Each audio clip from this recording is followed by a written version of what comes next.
하나님 말씀 함께 나눕니다. 사도행전 12장 1절부터 12절까지의 말씀을 나누겠습니다. 사도행전 12장 1절부터 12절까지의 말씀 제가 먼저 봤습니다. 그때 헤롯 왕이 손을 들어 교회 중에서 몇 사람을 해하려 하여 요한의 형제 야고보를 칼로 죽이니 유대인들이 이 일을 기뻐하는 것을 보고 베드로도 잡으려 할세 때는 무교절 기간이라 잡음에 옥에 가두어 군인 넷씩인 네 패에 맡겨지고 유월절 후에 백성 앞에서 끌어내고자 하더라. 이에 베드로는 옥에 갇혔고 교회는 그를 위하여 간절히 하나님께 기도하더라. 헤롯이 잡아내려고 하는 그 전날 밤에 베드로가 두 군인 틈에서 두 사슬에 매어 누워 자는데 파수꾼들이 문 밖에서 옥을 지키더니 홀련히 주의 사자가 나타나매 옥중에 광채가 빛나며 또 베드로의 옆구리를 쳐 깨워 이르되 급히 일어나라 하니 쇠사슬이 그 손에서 벗어지더라. 천사가 이르되 띠를 띠고 신을 신으라 하거늘 베드로가 그대로 하니 천사가 또 이르되 겉옷을 입고 따라오라 한대 베드로가 나와서 따라갈새 천사가 하는 것이 생시인 줄을 알지 못하고 환상을 보는가 하니라. 이에 첫째와 둘째 파수를 지나 시내로 통한 쇠문에 이르니 문이 저절로 열리는지라.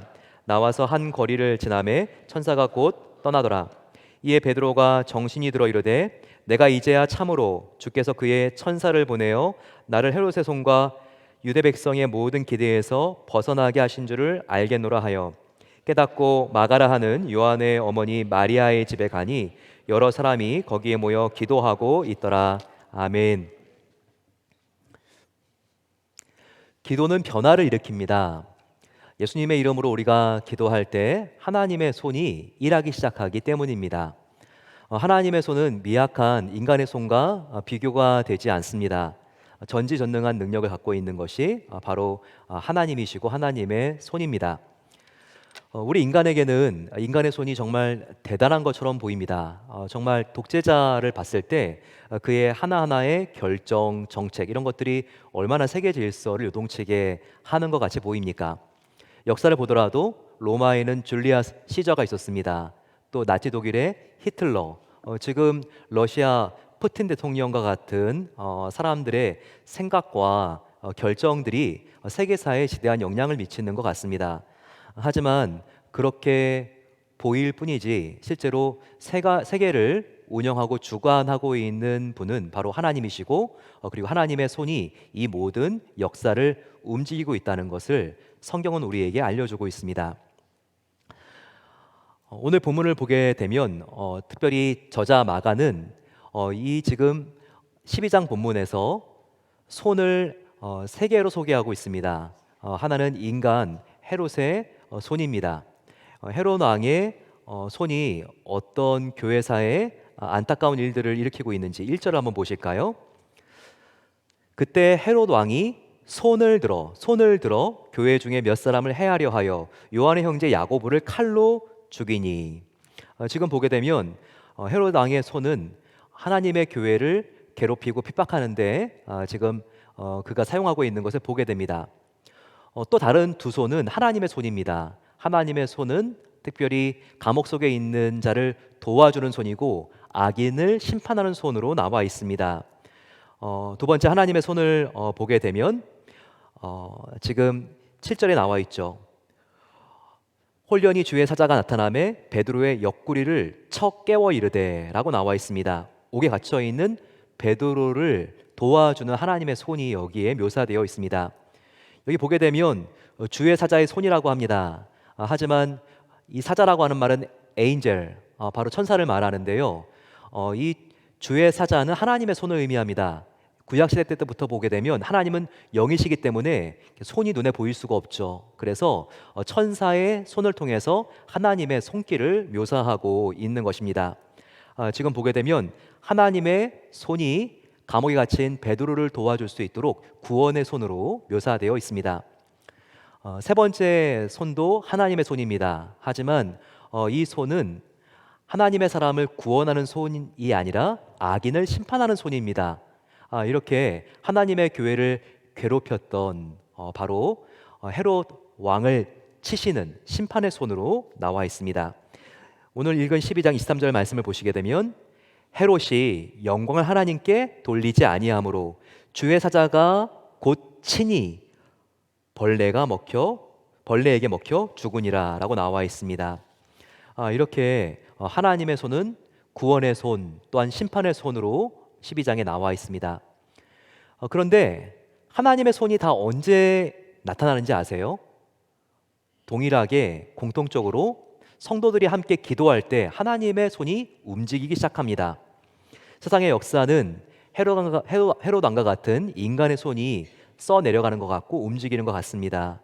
하지만 성도가 기도할 때 하나님의 손이 성도를 돕습니다. 성도가 기도할 때 하나님의 손이 악인을 심판합니다. 성도가 기도할 때 하나님의 손이 세상을 통치하고 주관하는 것을 우리는 성경을 통하여 알 수 있습니다. 하나님의 손, 우리가 기도할 때 움직이는 바로 그 손인 것을 우리에게 알게 해주는 본문입니다. 오늘 이 본문을 조금 더 우리가 세밀하게 관찰함으로써 하나님의 놀라운 능력, 특별히 성도가 기도할 때 하나님께서 나타내시는 하나님의 권능의 손길에 대하여 배워보기로 하겠습니다. 오늘 어떻게 베드로가 감옥에 갇히게 되었을까요? 그 배경이 1절부터 3절까지 나와 있습니다. 그때 헤롯 왕이 손을 들어 교회 중에서 몇 사람을 해하려 하여 요한의 형제 야고보를 칼로 죽이니 유대인들이 이 일을 기뻐하는 것을 보고 베드로도 잡으려 할새 때는 무교절 기간이라 이렇게 설명되어 있습니다. 오늘 본문에 나와 있는 헤롯 왕 많이 들어보시지 않았습니까? 예수님이 베들레헴에 태어났을 때 아기 예수님을 죽이려고 했던 바로 그 왕도 이름이 헤롯입니다. 그런데 동일한 인물일까요? 아닙니다. 지금 사도행전 12장의 이 헤롯은요, 예수님을 죽이려고 했던 아기 예수님을 죽이려고 했던 동방박사들이 또한 만났던 바로 그 헤롯의 손자에 해당합니다. 복음서에 나와 있는 아기 예수님을 죽이려고 했던 헤롯은요, 굉장히 폭군이었어요. 그의 아내가 10명이나 있었어요. 그래서 약 70명이나 되는 자손들을 낳습니다. 그 중에서 가장 그 할아버지 헤롯의 교활함과 잔인함을 빼닮은 손자가 바로 오늘 나와 있는 헤롯인데, 그의 정확한 이름의 명칭은 역사적으로 헤롯 아그리파 1세였습니다. 그는 특별히 하나님의 눈을 의식하기보다 사람들에게 인기를 얻어내기 위해서 사람의 시선에 굉장히 민감하게 반응합니다. 특별히 그가 그랬던 것은 열등감 때문이었습니다. 그는 특별히 이스라엘 사람들, 유대인들이 경멸했던 에돔인의 피가 흐르고 있었거든요. 그래서 그 피를 어떻게든 감추고 싶었어요. 그는 도저히 왕이 될 수 있는 명분이나 자격을 갖춘 사람이 혈통적으로 아니었다는 겁니다. 그래서 헤롯 아그리파는요, 이 사람들의 인기에 굉장히 관심이 많고 유대인들의 평가에 민감했습니다. 그래서 예수님의 12 제자들 중에서 특별히 으뜸 중에 하나였던 야고보 사도를 죽입니다. 12명의 제자가 있었지만 항상 그 중에 랭킹 3가 있죠. 넘버 1, 2, 3가 있는데 12명 중에서도 특별히 예수님과 가까이 있었던 제자 베드로, 요한, 야고보입니다. 그 야고보를 죽이려고 했던 것입니다. 자객을 풀어서 야고보를 죽인 다음에 아주 면밀하게 백성들이 어떻게 반응하는지 유대인들의 반응을 관찰합니다. 그 당시에 유대인들은요, 갑작스럽게 복음이 확장되고 있는 기독교인들을 굉장히 두려워했습니다. 따라서 이 기독교인의 주동자들 중에 하나였던 야고보가 죽으니까요, 너무나 기뻐하는 거예요. 야, 이렇게 야고보가 죽어도 기뻐하는데 초대교회 수장인 베드로를 죽이면 얼마나 내 인기가 높아질까, 이렇게 생각했던 헤롯은요, 지금 이 베드로를 잡아 가두고 처형을 하려고 준비 중입니다. 참 안타깝습니다. 이 모든 광경을 지켜보고 있는 분이 계시죠? 바로 하나님입니다. 하나님께서 이글거리는 불꽃 같은 눈동자를 의식하지도 않고 고작 사람들의 작은 환심이나 사기 위해서 사도들을 겁없이 죽이고 받아들이고 있는 이 헤롯이 얼마나 어리석습니까? 하나님의 진노에 정말 그 하나님의 심판의 두려움을 그는 망각한 것 같습니다. 하지만 인간적인 눈으로 봤을 때 계속 초대교회는 지금 열세에 몰리게 되고 계속해서 어두워져 가고 불리해져 가는 상황 같습니다. 왜냐고요? 존경하던 야고보 카도는 칼에 맞아 쓰러져 죽었습니다. 그리고 가장 중요한 수장이었던 베드로 사도마저 옥에 갇히게 되어서 내일이면 사형을 당하게 됩니다. 가장 중요한 두 지도자를 잃으면 한꺼번에 와야 될 수도 있게 된 상황처럼 보이는 겁니다. 이런 절박한 상황 속에서 설상가상으로 베드로 사도의 탈출도 정말 가능성이 희박해진 것 같습니다. 지금 베드로가 어떤 상태로 감금되어 있나요? 오늘 본문 4절과 6절을 보시게 되면 어떤 상태인지가 나와 있습니다. 정말 너무나 절망적입니다. 처절하죠. 아무 가망 없이 보입니다. 보십시오. 사도행전 12장 4절. 베드로를 잡음에 옥에 가두어 군인 내식인 네페에게 맡겨 지키고 6월절 후에 백성 앞에 끌어내고자 하더라. 베드로가 혹시라도 도망갈까봐 로마 군병 4명이 경비로 보초를 서고 있습니다. 이 4명이 한 팀이 되어서 24시간 지금 4교대씩 이렇게 하고 있는 것이죠. 무려 16명이 베드로 한 사람을 지키고 있습니다. 얼마나 정말 살벌하고 대단한 광경입니까? 조금 더 자세히 렌즈를 더욱더 클로즈업 시켜가지고 6절에 지금 베드로가 어떤 상황인지가 나와 있죠. 헤롯이 잡아내려고 하는 그 전날 밤에 베드로가 두 군인 틈에서 두 쇠사슬에 매어 묶여 누워 자는데 파수꾼들이 문 밖에서 옥을 지키더니 라고 나와 있습니다. 정말 최악 중에 최악의 상황이 아닐 수 없습니다. 4명의 경비병들이 1시간대 이렇게 경비를 서고 있는데 지금 두 경비병은 베드로 몸에 바짝 붙어서 자기들의 팔에 쇠사슬을 차고 베드로의 지금 한쪽 팔에 양쪽 사람이 딱 지금 앉아서 그 틈에 끼어서 베드로는 있고 지금 양팔이 두 간수의 수병에 묶여 있는 수갑에 묶여 있는 이 광경이 나타나 있습니다. 정말 이런 상황 속에서 초대교회 교인들은요 낙심하기 딱 좋은 상황이었습니다. 그들인들 야고보 사도가 칼에 맞아 죽게 되었을 때 하나님 제발 야고보 사도를 살려달라고 기도하지 않았을까요? 그들은 울부짖었을 거예요. 하지만 결과는 야고보 사도의 죽음이었습니다. 기도대로 되지 않아서 하나님께 얼마든지 불평과 원망과 투덜거림과 짜증을 내만 했어요. 또 서로 바라보면서 너 정말 야고보 사도가 칼 맞을 때 뭐 했냐? 서로 책임을 추궁하면서 비난하고 얼마든지 분열될 수 있는 상황이었다는 거죠. 영적인 위기가 올 수 있는 충분한 가능성이 농후했다는 것입니다. 어디 그뿐일까요? 한순간에 초대교회는 변질될 수 있는 유혹에 직면했던 것입니다. 어떤 이들이 베드로 사도를 살려내기 위해서 왜 인간적인 꾀를 동원하려고 하지 않았을까요?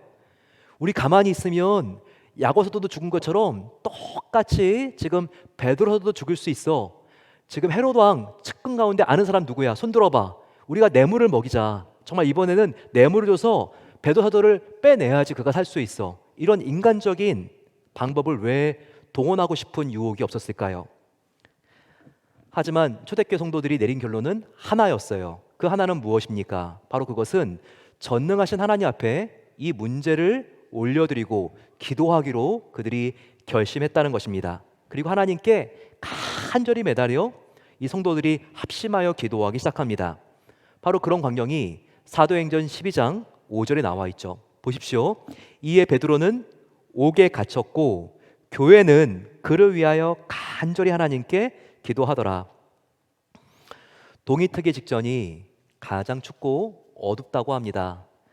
분명히 베드로는 옥에 갇히고 내일은 죽게 되고 가장 춥고 어둡고 절망적인 상황에 내몰리게 되었습니다. 하지만 그럼에도 분명히 동이 트고 있었죠. 왜냐하면 지금 초대교회 모든 성도들이 함께 기도하기 시작했기 때문입니다.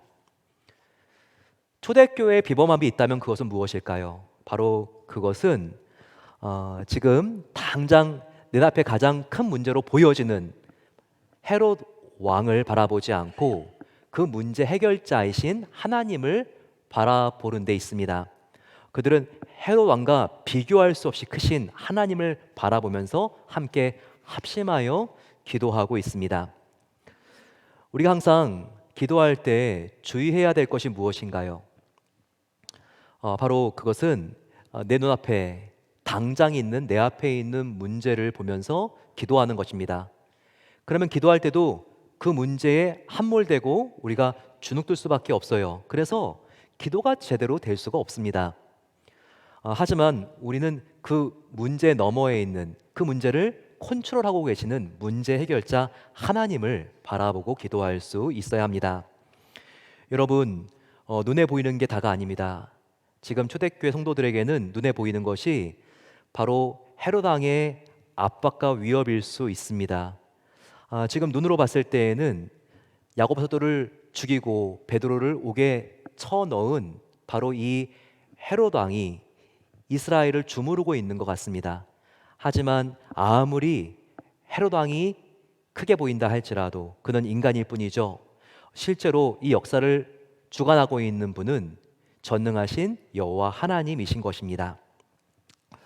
우리는 눈에 외관적으로 보이는 것이 다가 아니고 실제가 아니라는 것을 항상 주의해서 관찰할 수 있어야 합니다. 우리가 외관으로 태양을 보게 되면요, 태양이 얼마나 작게 보입니까? 전구공보다도 더 작게 보입니다. 하지만 이 태양은요, 얼마나 큽니까? 지구와 비교했을 때 130만 배 크다고 합니다. 태양 안에 지구를 130만 개를 넣고도 남는다는 거예요. 또한 우리가 측정할 수 있는, 느낄 수 있는 온도는 고작해야 온도가 100도죠. 하지만 태양의 온도는 얼마나 되는지 아십니까? 태양의 온도는요 1500만 도가 넘습니다.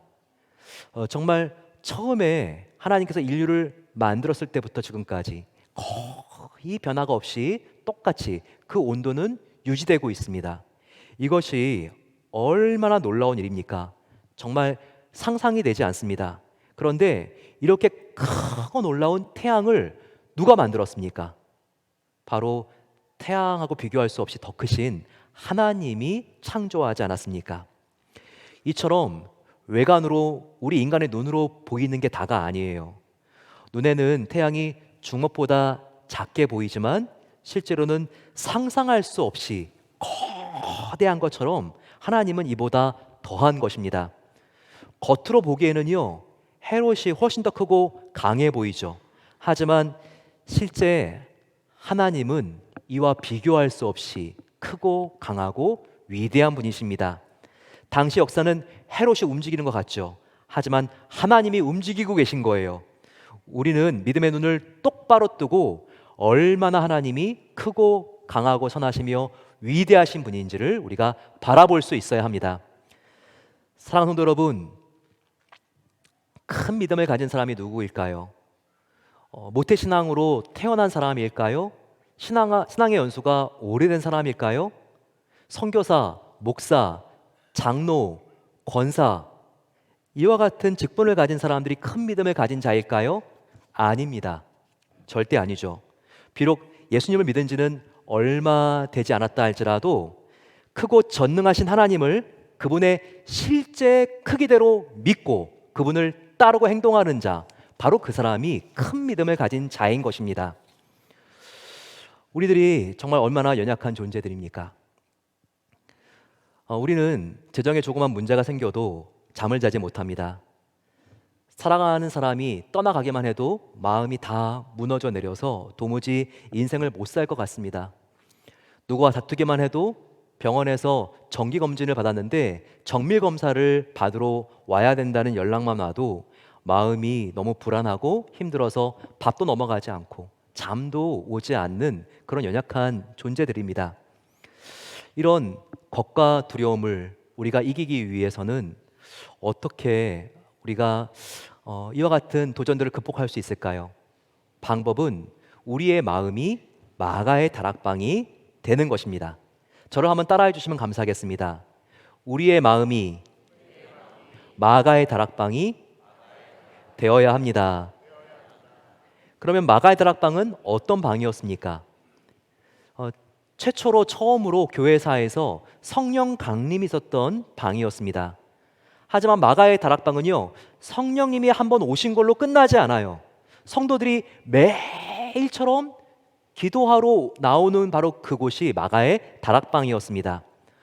저와 여러분들도 우리의 마음이 마가의 다락방이 되어야지 이런 겁과 두려움에 눌리지 않을 수가 있습니다. 우리의 마음이 마가의 다락방이 되어서 성령님이 오신 그 다음에는 매일매일 이 믿음을 가지고 하나님 앞으로 나아가는 우리의 마음이 기도의 방이 되어야 하는 것입니다. 우리가 정말 기도할 때 성령 충만히 부어질 수가 있고 문제를 이길 수 있는 강력한 하나님의 권능을 옷 입을 수 있는 것입니다. 바로 이렇게 하나님의 은혜와 권능을 옷 입기 위해서 우리 마음에 있는 마가의 다락방에 더욱더 깊이 나아가시는 저와 여러분 되시기를 축원합니다. 정말 인생을 살아갈 때 잠을 잘 수 없을 만큼 너무나 숨이 턱턱 막히는 일들이 얼마나 많이 옵니까? 그럴 때 문제에 함몰되지 말고 해결자이신 하나님 앞에 나아가 기도하십시오. 감옥처럼 답답한 현실 앞에서도 주눅들지 말고 하나님을 바라보십시오. 사방이 막혀 있어도 하늘 문은 열려 있는 것입니다. 힘들고 외롭고 어려울 때 하나님을 바라보시고 기도하십시오. 그러면 인생의 닫힌 문이 열리는 놀라운 기적이 일어나는 것입니다. 이런 기적이 초대교회가 함께 믿음으로 간절히 기도했을 때 바로 이런 놀라운 기적이 베드로에게 임했습니다. 오늘 사도행전 12장 7절 말씀을 보게 되면 이렇게 베드로에게 임한 것을 볼 수 있죠. 홀련히 주의 사자가 나타나매 옥중에 광채가 빛나며 또 베드로의 옆구리를 쳐 깨워 이르되 급히 일어나라 하니 쇠사슬이 그 손에서 벗어지더라라고 나와 있습니다. 여기 보시게 되면 성도들이 믿음으로 기도할 때 홀련히 응답하시는 하나님의 기적이 일어납니다. 영어 성경으로는 이 홀련이라고 하는 단어가 suddenly, 바로 갑자기라고 하는 말로 번역되어 있어요. 우리가 기도할 때, 믿음으로 기도할 때 하나님께서 홀련히 갑자기 응답해 주시는 놀라운 하나님의 응답을 우리가 체험할 수가 있다는 것입니다. 여러분, 우리가 믿음으로 간절히 드리는 기도는요, 절대 사라지지 않습니다. 우리 기도가 사라지지 않으면 어떻게 되냐고요? 쌓이는 거예요. 우리의 기도는요, 기도하면 사라지지 않고 쌓이게 됩니다. 그러면서 우리의 기도가 쌓이게 되면요, 한순간에 홀련히 갑자기 하나님의 응답이 나타나고 우리의 닫힌 인생문이 열리는 열쇠가 되는 것입니다. 저는 시카고에서 8년을 살았거든요. 시카고에서 오래 산 사람들, 특별히 그 위에 있는 위스콘신이라든지 오데오가 있어가지고 토론토 이런 데 사신 분들은요, 겨울이 정말 얼마나 무서운지 겨울의 위력을 알고 있습니다.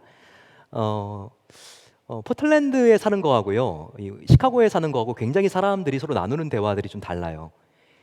보게 된 포틀랜드에는 조용히 해.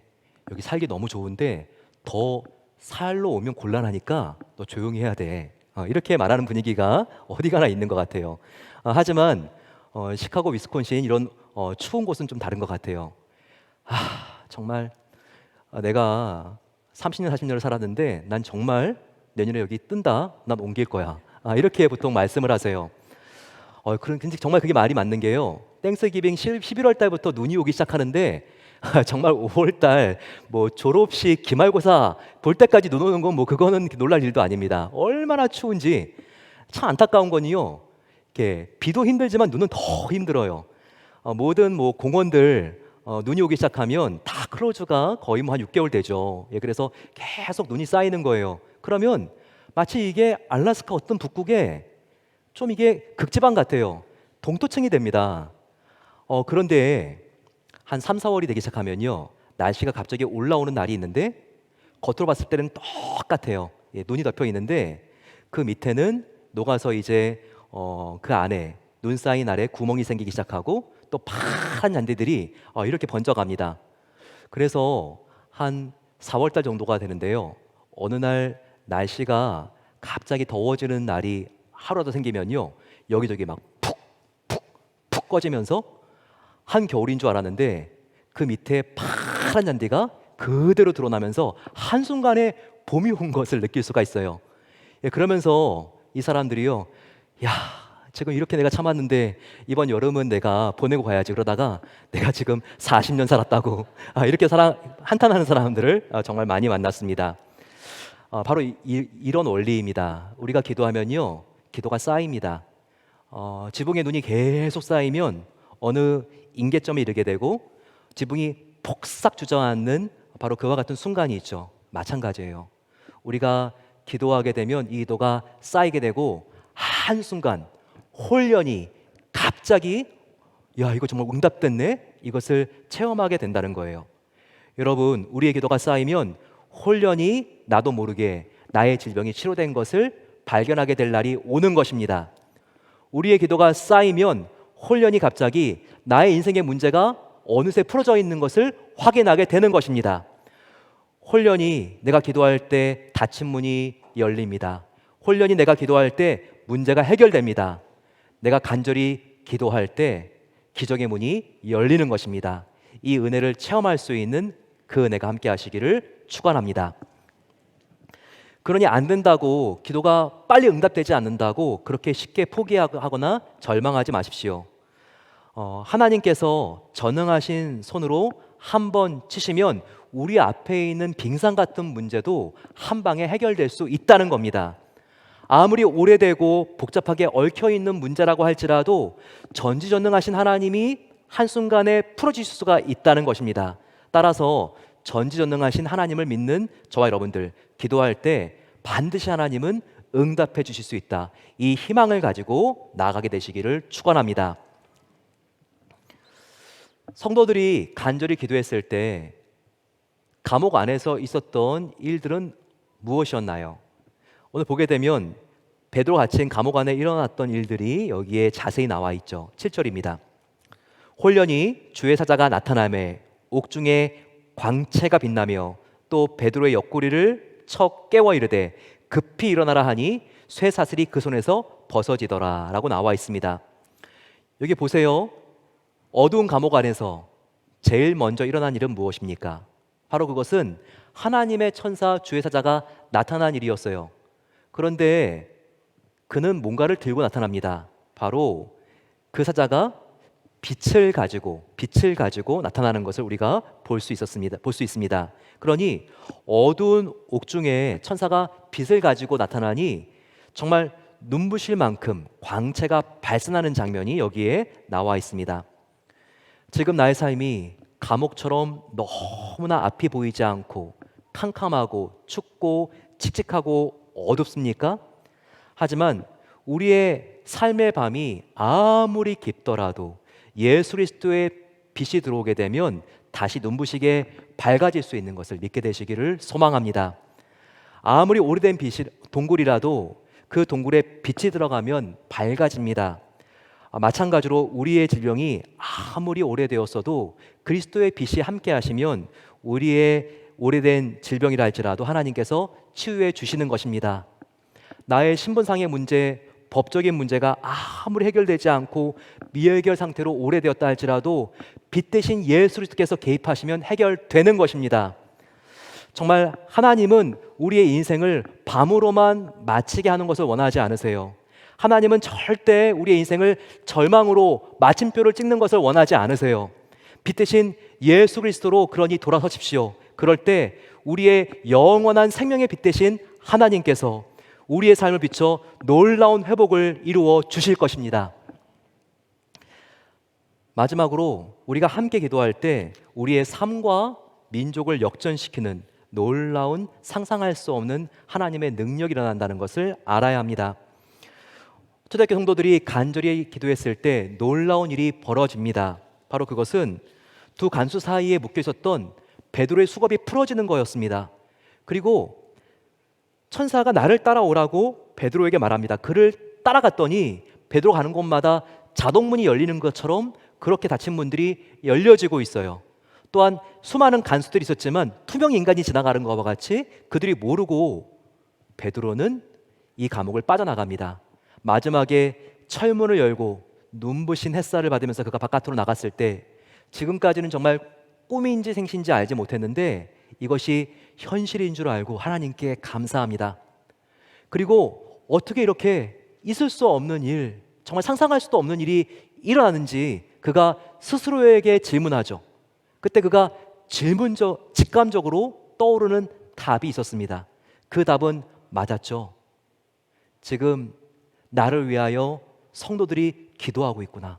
그가 이 기도의 능력이 기적을 일으킨 힘이라는 것을 알았던 것입니다.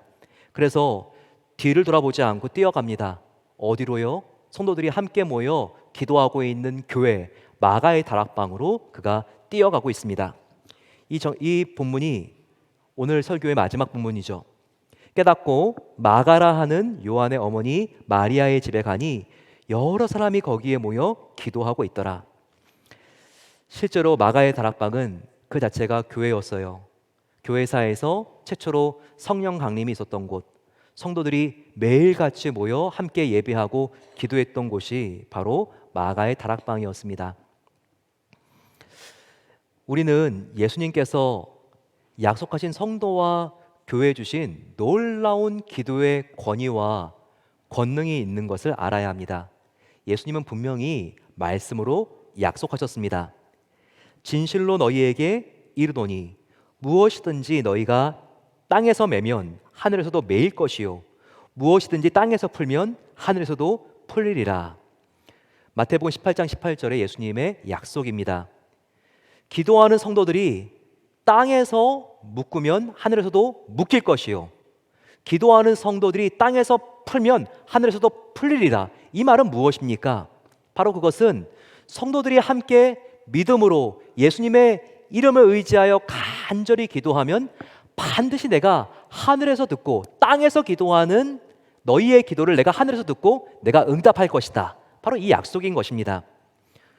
여기서 더 나아가는 하나님의 약속이 있습니다. 마태복음 18장 19절 20절의 말씀이죠. 예수님께서 이렇게 약속하셨습니다. 진실로 다시 너희에게 이르노니 너희 중에 두 사람이 땅에서 합심하여 무엇이든지 구하면 하늘에 계신 내 아버지께서 그들을 위하여 이루게 하시리라. 두세 사람이 내 이름으로 모인 곳에는 나도 그들 중에 있느니라. 아멘. 두세 사람이 함께 모이면 그것이 교회니까 간절히 두세 사람이 예수님의 이름으로 기도할 때 무엇이든지 구하면 내가 이루리라, 성취하리라는 예수님의 약속이 있는 것입니다. 하지만 여러분, 무엇이든지 구하면 이루리라고 말씀하신 이 축복에는요 전제 조건이 있죠. 전제 조건이 무엇입니까? 바로 그것은 합심하여 기도하면, 바로 여기에 있는 것입니다. 합심하여 무엇이든지 구하면 하늘에 계신 내 아버지께서 무엇이든지 너희들이 구하면 이루리라. 합심하여 구하는 것이 무엇입니까? 그것은 기도하러 모인 사람들이 마음이 나뉘어져서 서로 미워하면서 믿지 못하고 불신하면서 구하면 안 된다는 거예요. 분열되고 나뉘어진 마음이 아니라 한 마음, 한 뜻, 한 생각, 한 성령으로 우리가 하나님께 기도하면 하나님은 그 기도를 반드시 응답해 주신다는 것입니다. 우리가 기도할 때 하나님의 손이 움직이기 시작합니다. 우리가 합심으로 한마음 되어 기도할 때 하나님의 전능하신 손이 일하기 시작하는 거예요. 보십시오. 오늘 본문을 보게 되면 1절을 시작할 때에는 초대교회와 세상을 위협하는 헤롯의 손이 더욱더 강해 보였습니다. 하지만 초대교회 성도들이 함께 모여 기도했을 때 하나님의 전능하신 손이 감옥 안에 있는 베드로를 도왔어요. 그리고 오늘 본문 마지막 절을 보게 되면 성도들이 함께 기도할 때 하나님의 손이 바로 헤롯 왕의 바로 그 삶을 치십니다.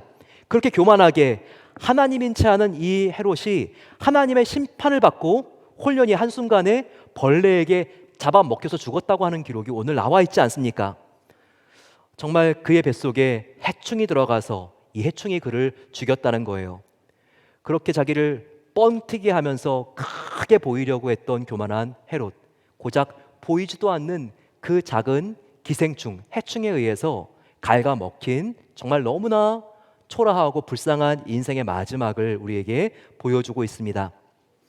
여러분, 우리가 기도할 때 하나님께서는 홀연히 갑자기 역사해 주시는 하나님이신 것을 믿고 우리가 기도해야 될 제목이 무엇일까요? 그것이 나의 힘든 관계입니까? 그것이 지금 재적에 숨이 이렇게 막힐 만큼의 압박입니까? 건강상의 어려움이 있으신가요? 나의 직장, 결혼, 자녀, 가족들의 미래에 대한 불확정성입니까?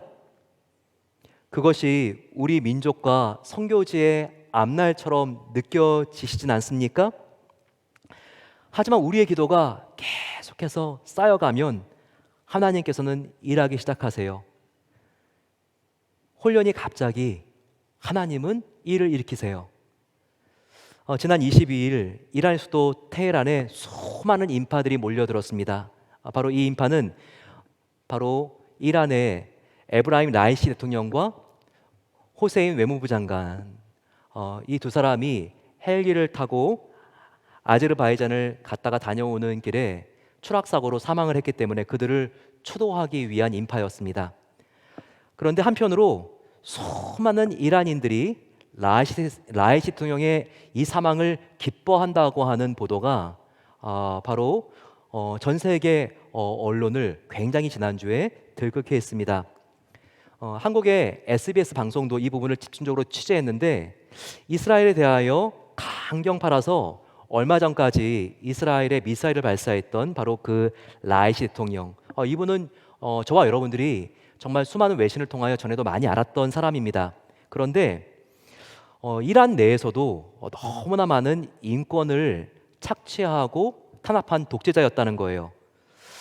라이시 대통령은 집권하는 과정에서 수많은 단체제 인사들을 학살했습니다. 숙청하고 처형하는 과정에서 한 법정에만 5천 명이 넘는 이란인들을 한 번에 즉각적으로 처형을 했던 바로 그 검사가 바로 이 라이시 대통령이었습니다. 또한 강경 무슬림이기 때문에 히잡을 쓰지 않는 여성들을 무작위로 체포하고 납치하고 고문하고 사살한 데 있어서 보이지 않는 주동자였습니다. 오죽하면 그의 별명이 이란 사람들에게 테헤란의 도살자라고 불렸겠습니까? 하지만 한순간에 아제르바이잔의 댐 공사 현장을 순방하고 돌아오는 길에 헬기 사고로 목숨을 잃은 것입니다. 앞으로 이 사건이 어떤 사회, 정치, 경제적인 여파와 영향력을 일으킬지는 알지 못합니다. 하지만 분명한 것은 이 일은 분명히 영적인 일이라는 것입니다. 생각해 보십시오. 저와 여러분들이 매주일 얼마나 가자지구와 이스라엘의 화해와 평화를 위해서, 그리고 강경 이슬람들에게 탄압받고 있는 지하교회와 여성들과 약자들의 인권이 보호받기를 위하여 기도해 왔습니까? 제가 생각해 보면 한 주도 빠짐없이 우리가 계속 주일마다 이곳에서 기도했던 것 같아요. 그런데 우리가 바로 이와 같은 일들도 하나님의 계획 가운데 일어난 일이라는 것을 알아야 된다는 거예요. 우리가 기도하니 이 결과는 확실히 알 수 없어도 하나님께서 홀연히 일으켜 주신 일이라는 것입니다. 저는 이 영원할 것 같은 독재자 라이시를 한순간에 잃은 이 이란을 보면서 이와 너무나 유사한 또 하나의 국가가 떠올랐습니다. 바로 그것은 우리의 동족인 북한이죠. 우리가 무슬림과 더불어 주일마다 오늘도 간절히 기도한 것이 무엇입니까? 그것은 남북한의 한반도의 평화통일, 복음통일이 되는 것이 아니었습니까? 정말 우리가 얼마나 저렇게 백성들을 탄압하고, 그리고 헤롯 왕이 자기를 우상화하는 것처럼, 하나님인 것처럼 보이는 것처럼, 정말 김씨 가문이 우상화를 하면서 헤롯 왕처럼 그렇게 정말 등단하고 있을 때 정말 이와 같은 남북 분단이 영원할 것 같지만 하나님께서는 독재자 헤롯도 독재자 라이시 대통령도 한순간에 홀연히 치신 것입니다. 우리가 기도했을 때 남북한이 통일될 수 있는 날도 이것이 우리가 멀지 않았다는 것을 알아야 됩니다. 절대 무력 통일되는 것이 아니라 하나님, 한반도는 너무나 위급합니다. 미사일 버튼 한 번만 잘못 눌러도 세계대전이 일어날 수 있는 상황이 우리의 조국입니다. 지금 중국은 기회가 있을 때마다 호시탐탐 대만 침공을 노리고 있기 때문에 동아시아 상황이 정말 풍전등화와 같이 긴박하고 너무나 어렵습니다. 하지만 주님, 우리가 지금까지 기도해왔듯이 앞으로도 우리의 조국을 위하여 기도할 것입니다. 하나님, 그럴 때 하나님께서 평화통일, 복음통일을 하나님께서 이루어 주시옵소서. 이렇게 우리가 나갈 때 우리의 통일도 하나님께서 놀라운 은혜 가운데 우리에게 주신다는 것입니다. 정말 여러분, 우리가 무력통일이 아니라 평화통일되어서 한라부터 백두까지 하나님 홀로 영광 받으시는 이 마지막 선교에 쓰임받는 제사장 국가가 바로 우리 한민족이 될 수 있도록 함께 기도해 주시기를 간절히 소망합니다. 내일은 국가의 소중함을 깊이 생각하는 메모리얼 데이입니다. 저와 여러분들은 정말 휴일 정도로 생각을 할 수 있지만 얼마나 정말 우리 대한민국과 그리고 미국의 자유를 위하여 목숨을 잃은 사람들이 많았습니까? 하지만 우리는 또 하나의 우리가 소속된 더 중요한 나라, 하나님 나라의 백성인 것을 잊지 말아야 됩니다. 얼마나 많은 사람들이 그리스도의 복음을 선포하기 위하여 하나님 나라를 확장하기 위하여 순교의 피를 뿌렸습니까? 저와 여러분들이 이 메모리얼 데이는 더욱더 하나님 앞에 나아가 내가 정말 하나님 앞에 참된 천국의 백성인가 우리가 돌아봐야 돼요. 그리고 미국과 우리의 조국을 위하여 우리가 더 진실하게 기도할 수 있어야 합니다. 한국은 남북 갈등보다 동서의 갈등이 더욱더 심각하다고 하죠. 한국보다 더 심각한 것은 이곳 미국인 것 같습니다. 대통령 선거가 이제 불과 6개월밖에 남지 않았습니다. 보이지 않아서 그렇지 미국도 얼마나 이념으로 국민들과 도시들과 각주들이 양분되어 있습니까? 이제 대선이 6개월밖에 남지 않은 이 시점 속에서 하나님, 이념으로 분열되고 찢어진 이 미국과 우리의 조국이 복음으로 봉합될 수 있도록 하나님 놀라운 은혜를 베풀어 주시옵소서. 우리가 기도하고 나아가야 한다는 것입니다.